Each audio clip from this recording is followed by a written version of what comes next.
माझ्या महाराष्ट्रातील बांधवांनो, भगिनींनो आणि मातांनो, नमस्कार. जय महाराष्ट्र. पुन्हा एकदा बऱ्याच दिवसानंतर आपण भेटतो आहोत, किंबहुना मी आपल्या भेटीला येत आहे. गेल्या वेळेला मी बोललो होतो की हा आपला भेटीचा वेग कोविड जेव्हा सुरू झाला होता, आपल्याकडे नुकताच शिरकाव केला होता, तेव्हा याची वारंवारता जास्त होती. हळूहळू करत आपल्या सर्वांच्या सहकार्याने आजची परिस्थिती ही केवळ आपल्यासमोर नाही तर जगासमोर आहे. मी आजपर्यंत जे जे काही आपल्याला सांगत आलो ते आपण अगदी मनापासून अंमलात आणत गेलात.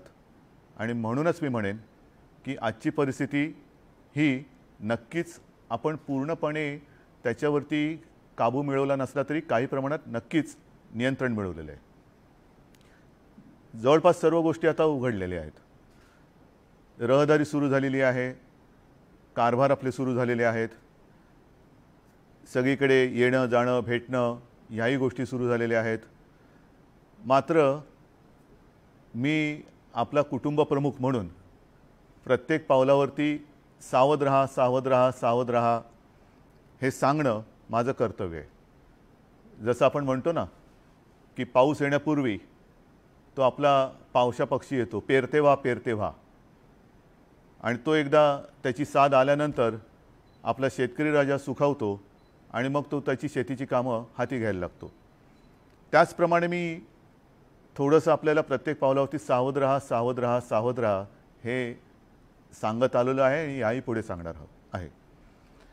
गेल्या साधारणतः मार्चपासून आपल्या राज्यामध्ये कोरोनाचे पेशंट दिसायला लागले.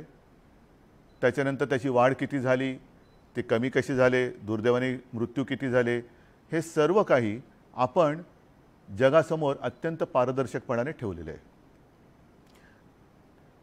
ती जी सुरुवात होती तेव्हा मी आपल्याला म्हणत होतो की उन्हाळ्याचे दिवस येत आहेत, उन्हाळी आजार असतात. मग पावसाळा सुरू झाल्यानंतर सांगितलं की पावसाळ्याचे दिवस येत आहेत, पावसाळी साथी असतात. आता हिवाळा आलेला आहे, त्याच्यामुळे हिवाळ्याच्या साथी येणार.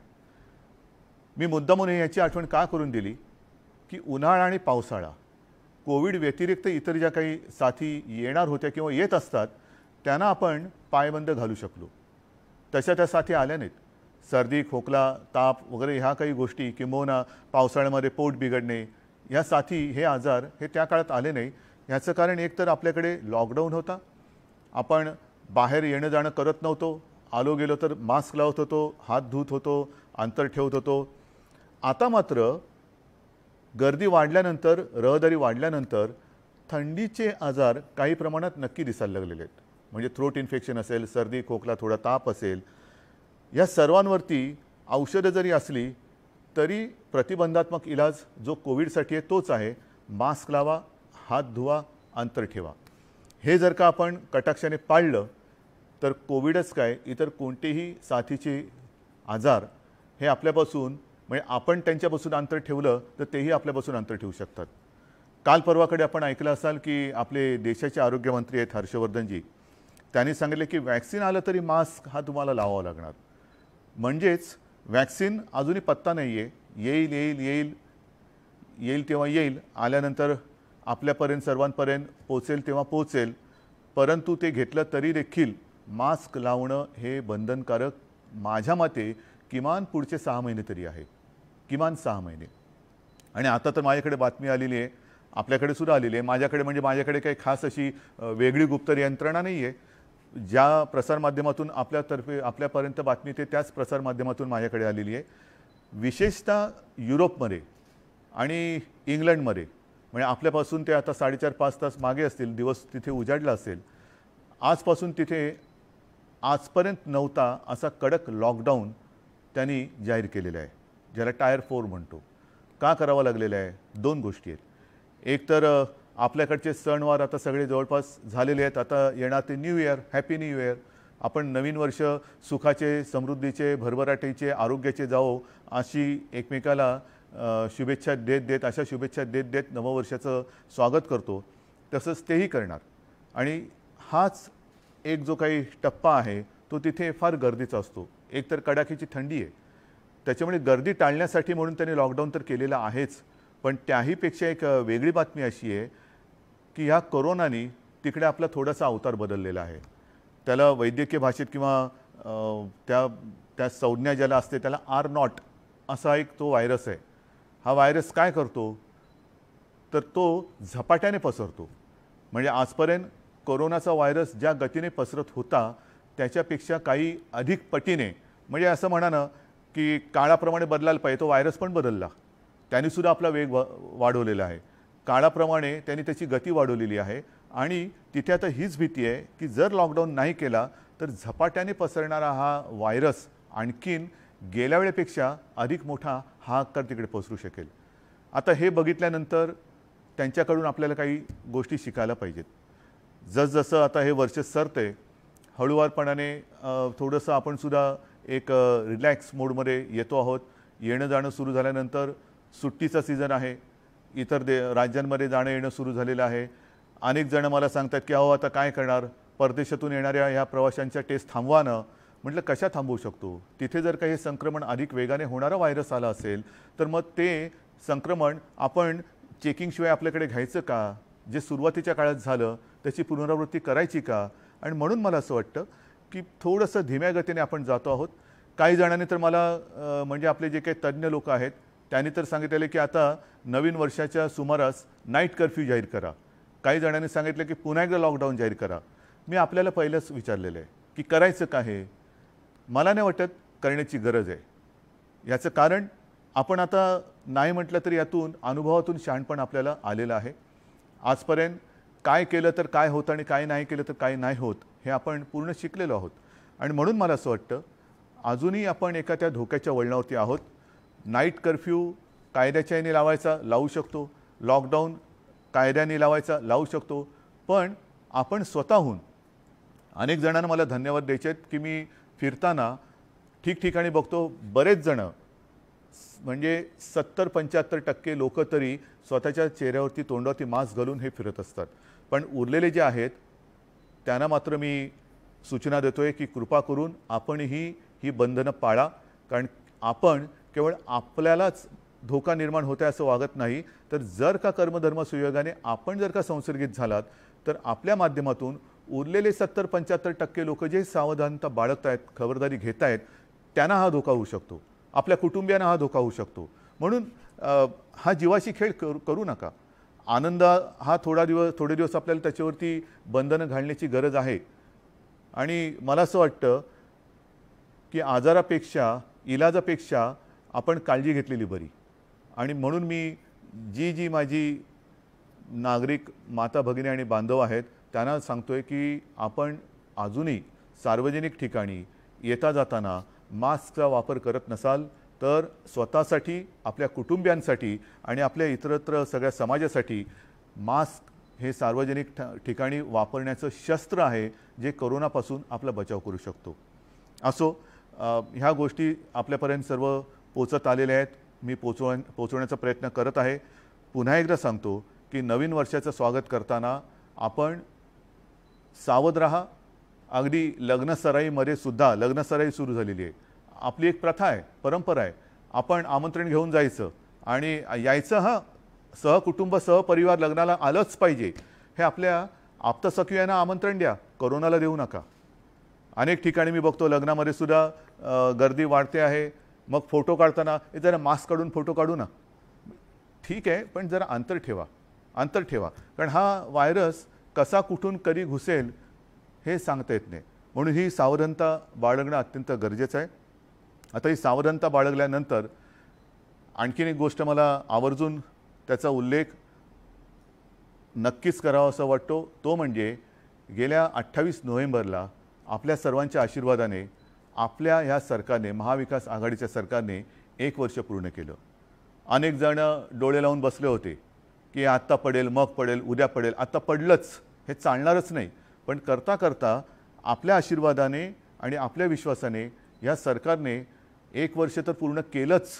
पण ते वर्ष पूर्ण करताना जगात 100 वर्षापूर्वी कदाचित अशी परिस्थिती जी आली होती त्याच्यानंतर आरोग्यविषयक जी बिकट परिस्थिती जगभर निर्माण झालेली आहे तिचा सामना करत करत आणि अर्थात राजकीय हल्ले परतवत विकास करत 1 वर्ष पूर्ण केलेलं आहे. हो, विकास नक्कीच केलेला आहे. मी गेल्या महिन्यापासून आता विकास कामं जी आपल्या राज्यामध्ये सुरू आहेत त्यांची पाहणी स्वतः सुरू केलेली आहे. सुरुवातच केली ती माननीय हिंदू हृदय सम्राट बाळासाहेब ठाकरे समृद्धी महामार्गाच्या एकूण कामाच्या प्रगतीचा आढावा घेऊन. नागपूरपासून सुरुवात केली, मध्ये 2-3 ठिकाणी उतरलो, रस्त्याचा दर्जा पाहिला, मग वन्य प्राण्यांसाठी त्याला अंडरपास कसे दिलेले आहेत, काम किती वेगाने चाललेलं आहे, मग ते काम कधी पूर्ण होईल.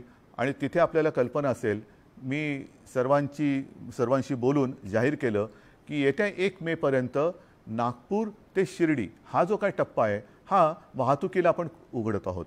नागपूर ते शिर्डी. त्याच्यानंतर आता सिंधुदुर्गचा एअरपोर्ट जो गेल्या 1 मेला आपण सुरू करणार होतो, पण कोरोनामुळे थांबलं, कारण त्याची काही उपकरणं ही परदेशातून येणं बाकी होतं. ती आल्यानंतर येत्या जानेवारी महिन्यामध्ये तो विमानतळ हा आपल्यासाठी खुला करण्याचा आपला प्रयत्न आहे. नव्हे, तो पूर्ण केल्याशिवाय आम्ही राहणार नाही. अनेक गोष्टी आहेत. मग मी कोयन्याचं धरण बघून आलो, कारण तो एक चमत्कार आहे. मोठं धरण आहे, आपल्याला आपल्या आयुष्यात प्रकाश टाकणारं ते एक महत्त्वाचं केंद्र आहे. ते केंद्र मी बघून आलो. मुंबईचा कोस्टल रोड पाहिला. लोणावळ्याच्या इथे सुद्धा जो मुंबई पुणे रस्ता आहे त्याच्यात आपला प्रवास हा आणखीन प्रवासाचा वेळ आणखीन कमी करणारं एक टनल, मोठं टनल हे तिकडे करतो आहोत. त्याची प्रगती बघून आलो. हे सगळं मी का सांगतोय की सरकार नेमकं काय करतोय. धोरणं तर जाहीर झालेली आहेत, निर्णय जाहीर झालेले आहेत. शेतकऱ्यांची कर्जमुक्ती पहिल्या टप्प्याची झालेली आहे.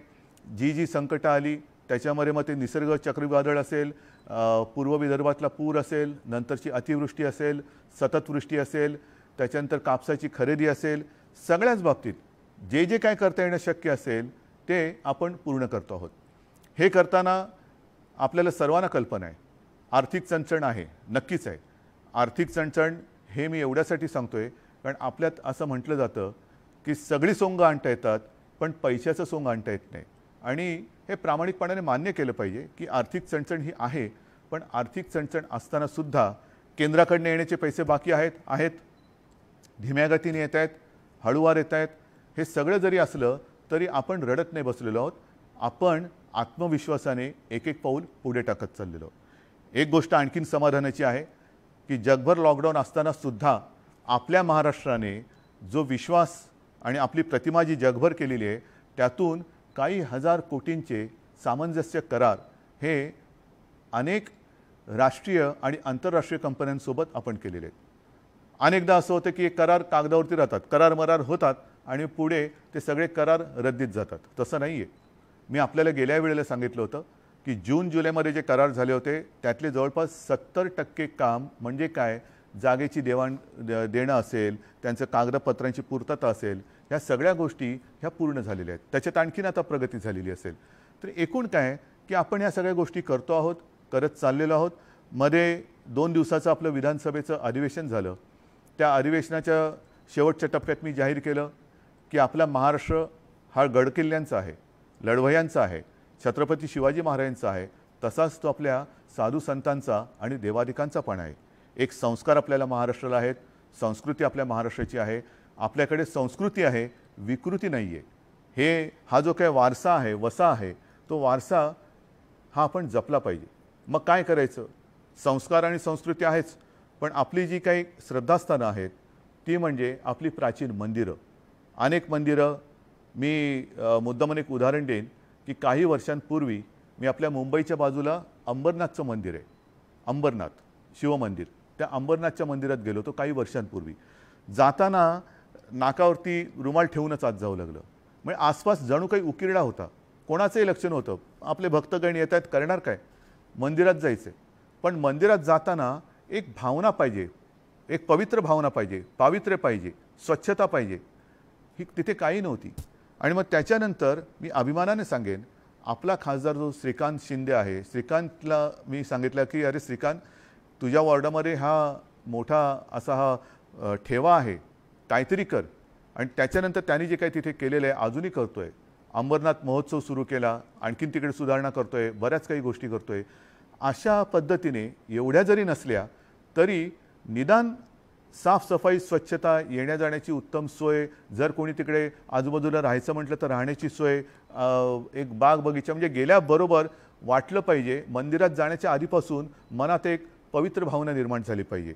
मग काही ठिकाणी मंदिरांची डागडुजी असेल तर ती करण्यासाठी सुद्धा आपण एक योजना आता राबवत आहोत. या अशा सगळ्या गोष्टी करतोय. म्हणजे संस्कृती आहे, विकास आहे, कृषी आहे, शिक्षण आहे. शिक्षणाच्या बाबतीत मात्र अजूनही थोडीशी अडचण आहे, जरूर आहे, कारण करोना अजूनही तसा जात नाही आहे. आपण मध्ये प्रयत्न केला शाळा उघडण्याचा. आता शाळा उघडायच्या का? काही पालकांचं म्हणणं आहे आणि ते बरोबर आहे, कारण परदेशामध्ये शालेय विद्यार्थ्यांना सुद्धा कोरोना झालेला आहे आणि म्हणून आपण थोडंसं धीम्या गतीने त्याच्याकडे जातो आहोत. लवकरात लवकर आपण निर्णय घेण्याचा प्रयत्न आहे, पण याच्यासाठी मला आपलीच मदत लागणार आहे. आपण जर का ही सगळी पथ्य पाळली आणि कोरोनाचा जो जोर आहे तो आपण पूर्ण खाली जसा आत्ता आणलेला आहे तसाच तो ठेवला किंवा आणखीन खाली नेऊ शकलो तर शाळासुद्धा आपल्याला बिनधोकपणाने लवकर उघडता येतील. विकास करत असताना नवीन नवीन काही गोष्टी येत आहेत, त्या वेळोवेळी मी आपल्याला सांगतो. काही जणांचं म्हणणं आहे की विकासाच्या आड काय येता तुम्ही? कुठे आलो विकासाच्या आड? समृद्धी महामार्गाचा विकास किंबहुना प्रगती मी बघितली, अनेक ठिकाणी अजूनही मी जाणार आहे. म्हणजे आज आपल्याशी बोलल्यानंतर मी मुंबईतल्या मेट्रोच्या कामांची प्रगती बघायला जातोय. त्याच्या आधी गेल्या महिन्यामध्ये मुंबईचा जो कोस्टल रोड आहे त्याची पाहणी करायला गेलो होतो. आता हे मी करतोय. मग काही जण म्हणतील ही कामं काय आम्ही सुरू केली तीच कामं आहेतच, पण एक काहीतरी ठरवा. मी कामाला स्थगिती देतोय का कामाची प्रगती बघतोय? मी कामाची प्रगती बघतोय, त्याच्यावरती स्वतः लक्ष ठेवतोय. कोस्टल रोडसुद्धा हे मूळ आपलं स्वप्न. अनेक वर्षांपासून त्याच्यावरती चर्चा सुरू होती. एकदा दोनदा तीनदा त्याचे प्लान्स बनवले गेले. असा न्यायचा का तसा न्यायचा, इकडनं अंडरग्राऊंड जायचं का तिकडनं फ्लायओव्हरने जायचं, ही चर्चा करून करून करून आता तो गेल्या 1-2 वर्षापूर्वी त्याची सुरुवात झाली. सुरुवात झाल्यानंतर आपले कोळी बांधव आहेत, त्यांचा थोडा एक गैरसमज होता, ते कोर्टामध्ये गेले.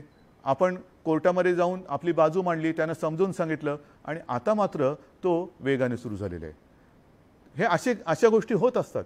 आपल्याला लक्षात असेल की मुंबई पुणे रस्तासुद्धा जे शिवसेना प्रमुखांचं स्वप्न जाहीर केल्यानंतर त्यालाही विरोध झाला होता. हिंदू हृदय सम्राट बाळासाहेब ठाकरे समृद्धी महामार्ग जाहीर केल्यानंतर तिथेही काही शेतकऱ्यांनी विरोध केला होता. मी स्वतः गेलो होतो. माझ्यासोबत एकनाथ शिंदे त्याही वेळेला ह्याच खात्याचे मंत्री होते. आम्ही संभाजीनगरला गेलो, जालनाला गेलो, मुंबईमध्ये काही बैठका घेतल्या आणि त्यातून आम्ही मार्ग काढला. तर ह्या गोष्टी मी का सांगतोय तर एखादा प्रकल्प जाहीर केल्यानंतर तो प्रकल्प काही जण त्याला विरोध करतात, त्यांची समजूत काढावी लागते.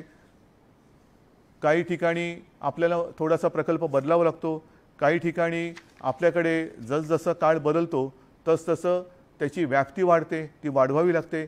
नवीन तंत्रज्ञान येतं, ते आणावं लागतं. आता हे मी तुम्हाला सांगत असताना अमरावतीला लोअर पेडी सिंचन प्रकल्प लोअर पेडी सिंचन प्रकल्प. आता प्रकल्प काय होता? या प्रकल्पाचा खर्च माझ्यासमोर मी कागद घेऊन बोलतोय 2008-9 साली 594 कोटी होता. तो 16-17 मध्ये वाढून साधारणतः 1600 कोटी झाला. आता काय झालं? मुख्य जो कालवा होता त्याच्यावरती साधारणतः 111 कोटी रुपये खर्च झाल्यानंतर मग आपल्या लक्षात आलं की आता पाईपातून पाणी पुरवठा केला पाहिजे. आपण ते कालव्याचं काम बंद केलं आणि पाईपलाईनच्या माध्यमातून पाणी पुरवठा सुरू झाला. म्हणजे काय झालं? सुरुवातीला जे आखलं होतं ते अर्धवट राहिलं आणि नवीन आपल्याला वाटलं की हे हिताचं आहे.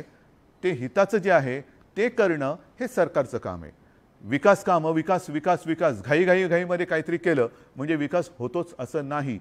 काही वेळेला आपण येता जाताना रस्त्यावरती वाचतो ट्रॅफिकसाठी ॲक्सिडेंट होऊ नये म्हणून अतिघाई संकटात नेई आणि त्याच्यासाठी अतिघाई करणं हे विकासाचं मी नाही म्हणेन विकासाचं एक साधन आहे.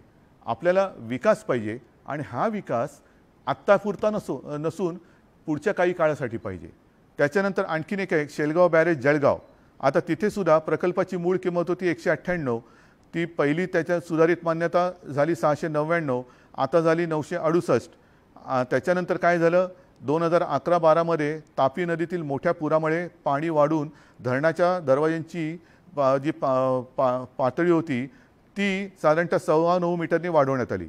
पण त्याच्यामुळे काय झालं की खर्चात 190 कोटी वाढ झाली आणि या दरवाजांवरील 80 कोटी खर्च जो झाला होता तो बुडीत खात्यात गेला. आता झालं ना असं.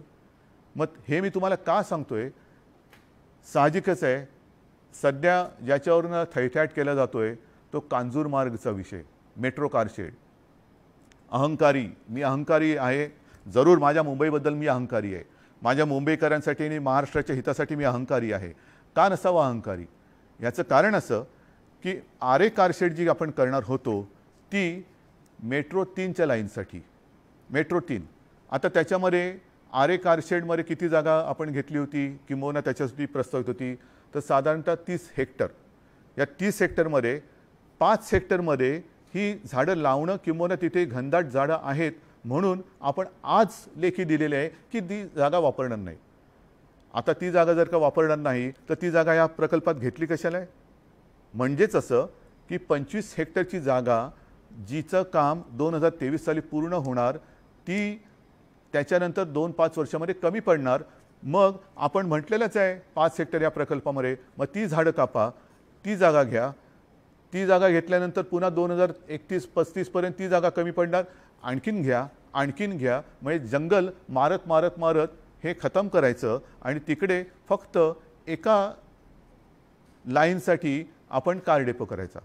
बरं, हे करताना आणखीन एक प्रकार असतो ज्याला स्टेबलिंग लाईन म्हणतात. आता स्टेबलिंग लाईन म्हणजे काय?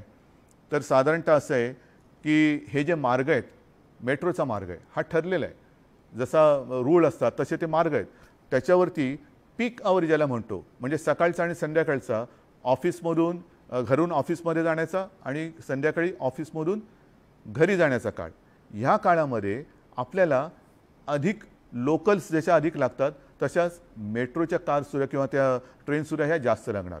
पण इतर वेळेला जेव्हा आपल्याकडे ही गर्दी ओसरते आणि मग एवढ्या गाड्यांची आवश्यकता नसते तेव्हा या गाड्या ह्या कुठेतरी पार्क कराव्या लागतात. त्याला स्टेबलिंग लाईन म्हणतात की बाजूला नेणं आणि त्या गाड्या कमी करणं. जसजशी गर्दी वाढेल तशा त्या गाड्या पुन्हा त्या रूटमध्ये आणत जाणं. मला सुद्धा थोडासा धक्का बसला की पहिल्या प्रकल्पामध्ये या स्टेबलिंग लाईनचा कुठे प्रस्तावच नव्हता. आता तो आपण जिथे आरेमध्ये कास्टिंग यार्ड आज आहे, म्हणजे आरेच्या टोकावरती, त्या जागेत नाही टोकावरती, तिथे आपण ती लाईन करतोय. मग कांजूरचा काय प्रकार आहे? आरेचं मी तुम्हाला सांगितलं की आरेमध्ये आपण पर्यावरण वाचवलं.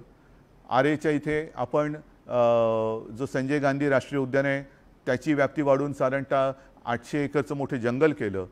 जगामधलं शहरात झालेलं पहिलं जंगल ज्याच्यामध्ये वाईल्ड लाईफ आहे, वन्यजीवन आहे.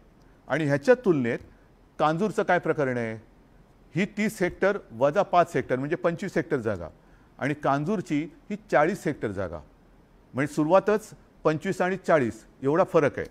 आणि जर का आपण पर्यावरणाच्या दृष्टीने पाहिलं तर आरेला जसं मी आपल्याला सांगितलं की 5 हेक्टरमध्ये आजही जंगल आहे आणि ती जागा आपण वापरणार नाही म्हणून आज लिहून घेतले पण त्याच्यात प्रकल्पात घेतलेली आहे, तसं कांजूरला हे गवताळ सगळा प्रदेश आहे किंबहुना मी म्हणेन ओसाड आहे, ओसाड आहे.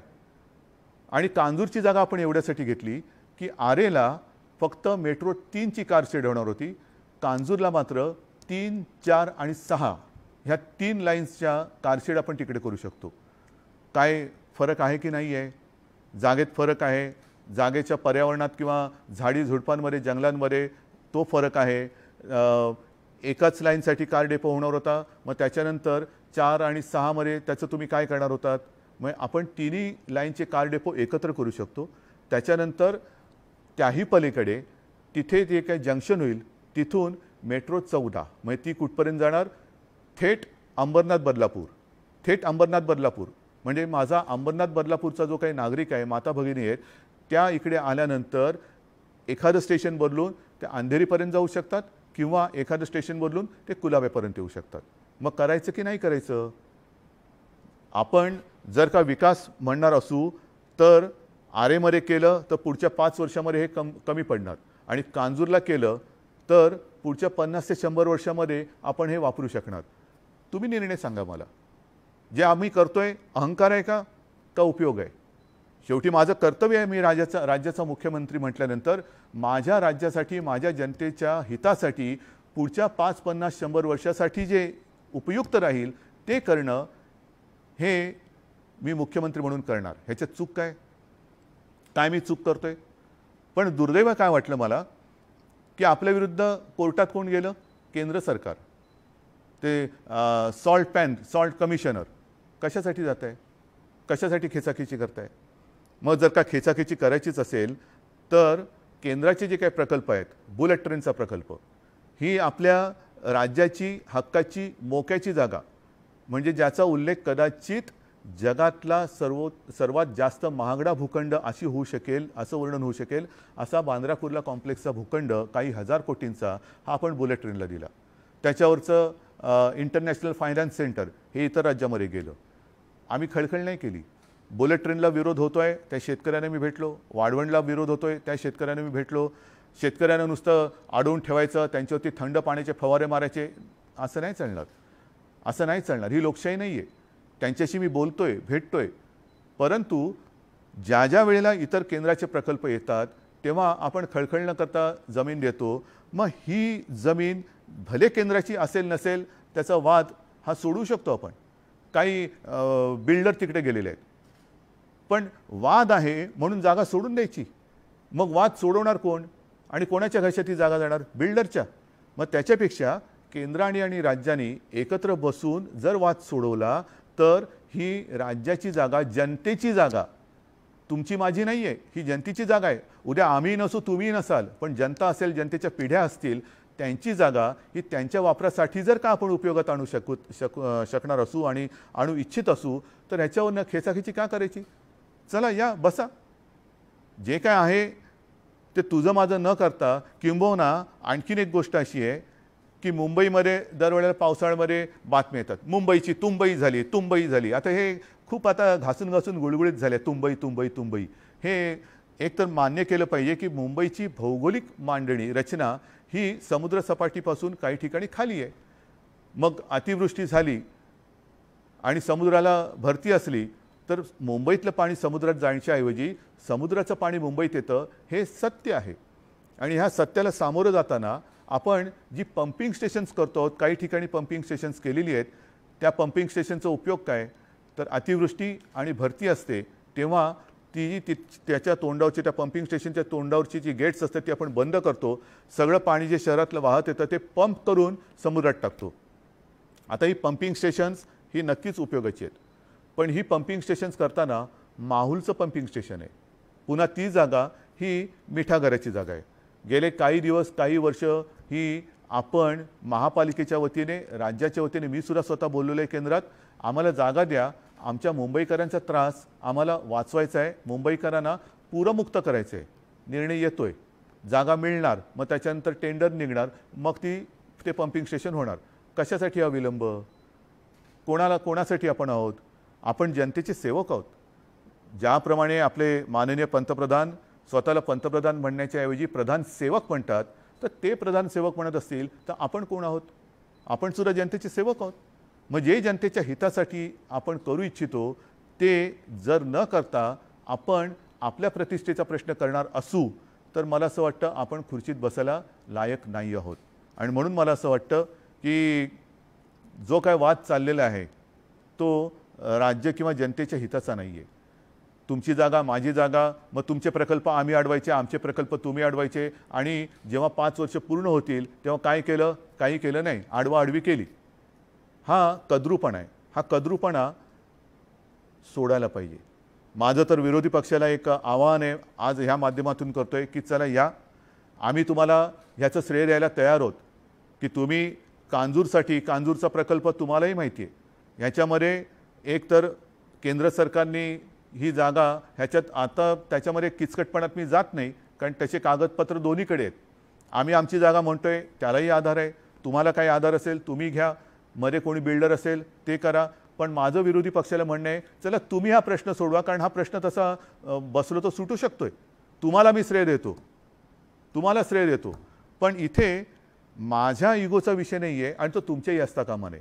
आपण परत एकदा सांगतो की जनतेच्या सेवेसाठी सत्ता मागत असतो, निवडणुका का लढवतो, आम्हाला मतं द्या, का मतं द्या, तर ही राहिलेली सगळी कामं करण्यासाठी आणि विकास करण्यासाठी. आणि म्हणून सर्वांना माझी एकच विनंती आहे की अनेक जण अनेकदा मला सांगत असतात की मी ज्या ज्या वेळेला आपल्याशी बोलतो तेव्हा तुम्हाला सगळ्यांना आपल्या घरातलाच कोणतरी मोठा भाऊ किंबहुना आपलाच कुटुंबीय बोलतोय असं वाटतो. मी तेच नातं हे कायम ठेवू इच्छितोय. मी जे आपल्याशी बोलेन आणि मी जे आपल्याशी बोलतो, मी एक शब्दसुद्धा आयुष्यात कधी खोटं बोललेलं नाही आणि खोटं बोलणार नाही.